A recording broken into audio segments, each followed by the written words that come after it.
Tuesday mornings, I work in art cancer support, and I see lots of different people with lots of different types of cancers.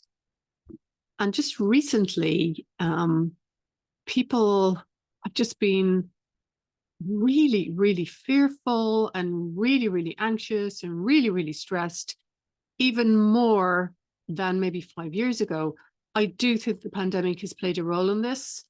The reasons that I see are because people got later diagnosis, or people, I guess, weren't out socializing, and they're now afraid to socialize because they feel more vulnerable.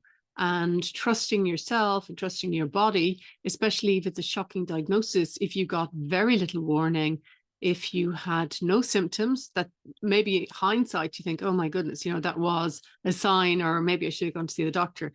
Anyway, it really, really doesn't matter. It's where, when somebody comes in to see me, it's, where they're at in that moment.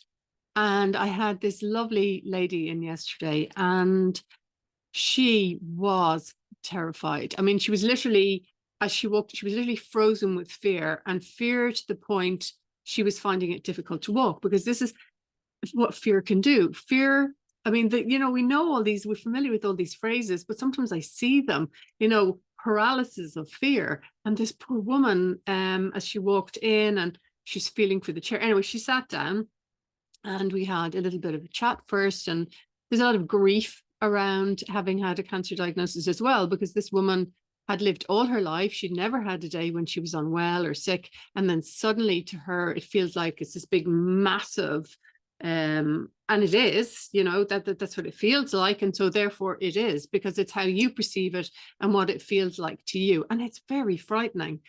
And some people handle fear differently. So I guess she's in the space where she's had counseling and she's been told she's fine. She's had clear scans. So this is about 2 years down the line, and she's still terrified. And that is no way to live. And it's no quality of life. And I suppose, as someone myself that has been unwell in the past, I when I say I identify, I don't mean over-identify, but I identify with that fear. It's horrible, because that it's there, it's illogical, or that you want, it's not that it's illogical, you want to get on with your life, but you feel that you can't, and you just feel trapped, and you're like, you just don't know, you're not sure exactly what to do. And always go and see somebody, because just having a little bit of support, and if anything you've tried already hasn't worked, then try something else.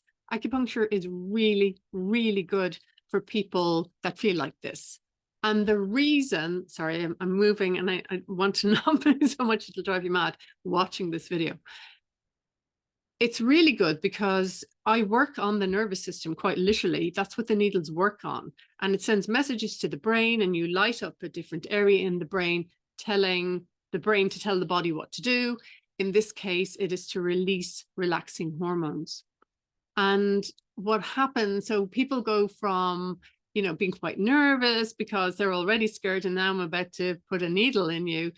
So it's obviously really important how I approach people, and my clinical skills and my background, that this is what I do. So I'm used to this. This is what I do every single day of the week.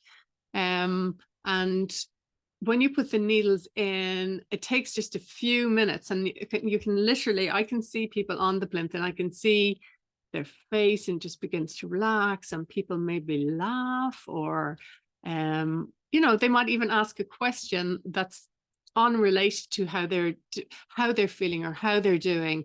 And then we chat, and people come out of themselves a little bit more.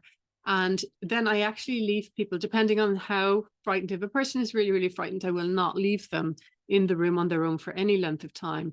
But if somebody is comfortable, then I will leave people with the needles, perfectly safe. I can hear people the other side of the wall.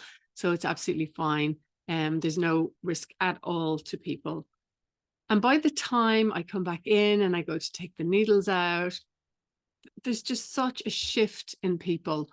And this is why I love what I do. And this is why I just wish that people could see this happening for other people, because then people would try it more. So all I can do is tell you about it.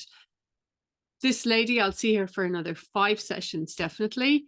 And I know by the time we get to the fifth session that she will be more motivated, she will feel lighter in herself, that fear will have diminished an incredible amount. Hopefully, it will be, well, it probably won't be gone completely. That would be untrue of me to say that.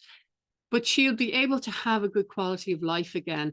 And the more she gets out there and she starts living her life and getting more involved with people and her confidence grows, the happier she's going to feel. And then the fear kind of just dissolves away. So, yes, it takes time, but then everything takes time. And what I would hate is that she would just not live without fear for the rest of her life. It's just no way to live. We're here once. Quality of life is so important. And there are people that can help you to manage your fear. And I'm one of those people. Thanks, guys.